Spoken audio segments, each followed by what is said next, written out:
Good afternoon. My name is Danya Shepard. Today I'm going to discuss with you my senior design project 3. For this project, we were tasked with performing a nodal analysis and developing a tubing ID sensitivity. First, let's discuss exactly what nodal analysis is. Nodal analysis is defined as a systems approach to the optimization of oil and gas wells. The approach of nodal analysis is used to evaluate a producing system. Nodal analysis was first applied to wells in 1954. The ultimate goal of a productive well is for every component within that well to be optimized to achieve the most economical flow rate. A production system is composed of a porous medium, or the reservoir, completions, which include stimulations and perforations, vertical conduit with valves and chokes, artificial lift systems such as pumps, gas lifts, and valves, and horizontal flow lines. Each component within a production system plays its own individual role and has its own performance. Each component's performance affects the other's performance, and the key to having the most economical well is optimizing the production of each individual component.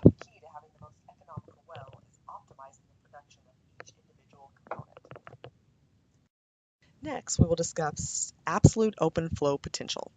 Absolute open flow potential of a well is the rate at which the well would produce against zero sand-faced back pressure.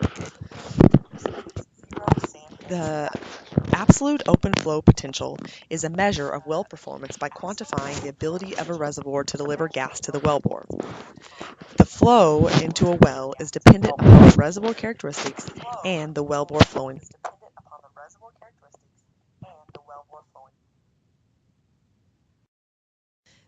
The next concept we will look at is inflow performance relationships. Inflow performance is the behavior of the well as it produces oil.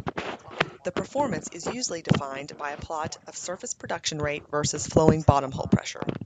This plot is known as the inflow performance relationship curve. This curve is used to estimate well capacity, design tubing strings, and schedule artificial lift methods. The magnitude of the slope of the IPR curve is called the productivity index, known as PI or J. The three main factors affecting IPR are pressure inside the reservoir, nature of reservoir fluids, and types of rocks.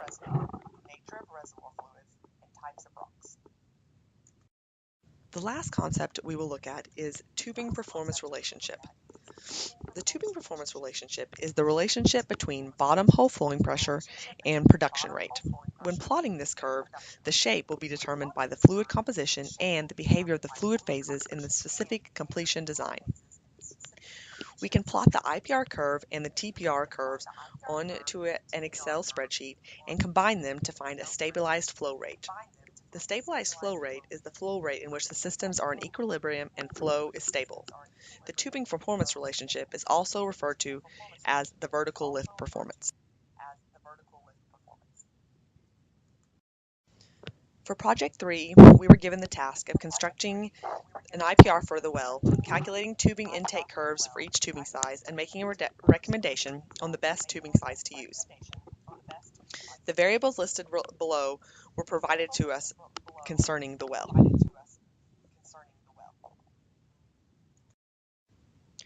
Before performing the IP curve calculations, it was necessary to find values for certain variables that were not initially given.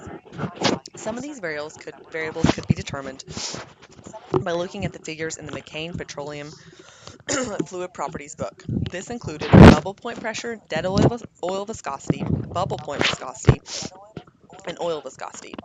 The bubble point pressure was an important value to find because this gave us the information needed to decide on using a PSSF IPR because the reservoir pressure is higher than the bubble point pressure. The next value that needed to be determined was the fluid formation volume. This value was determined by first calculating a value for F and then substituting this value into a fluid formation volume calculation. We also had to determine a value for skin factor and porosity. For this scenario, we determined that the skin factor value should be 0 because it is a two-phase system. For the porosity in this project, I assumed a value of 0.2. The porosity was not given, and we were not given enough information needed to calculate this value, so I used an assumed value.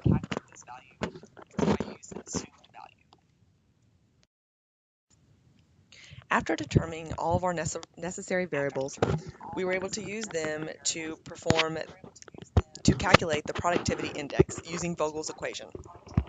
After determining the productivity index, we used this value to determine the QB and also to determine the QV values. All of these values were then combined in order to calculate a graph of the IPR curve. The next step in the process was performing tubing size calculations in order to compare the 4 different tubing sizes. Before these calculations could be performed, there were several variables that needed to be attained, along with using some of the variables we were already provided. We were able to find these variables and perform other calculations using the Hagendorn and Brown equations. The variables that were needed were the tubing ID, wellhead pressure, GOR, surface temperature, gas density, gas specific gravity, gas viscosity, relative roughness, and depth.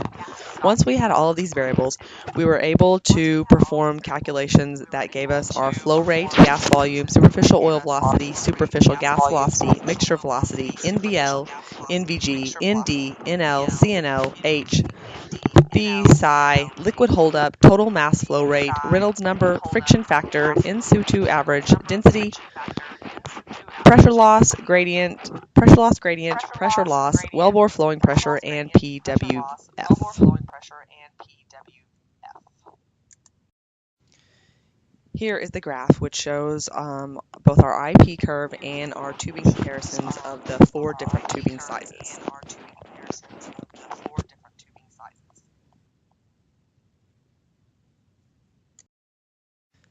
Selecting an optimal tubing size is based on a tubing that will result in the highest flow rate and be the most economical. Based on the calculations I performed in comparison to the IPR curve, it was determined that the 2.5-inch tubing was the best choice. It appears to be to give you the best flow rate and pressure while still being the most economical in cost. It gave results that were very similar to the 3-inch tubing size, but will be lower in cost because of the smaller size.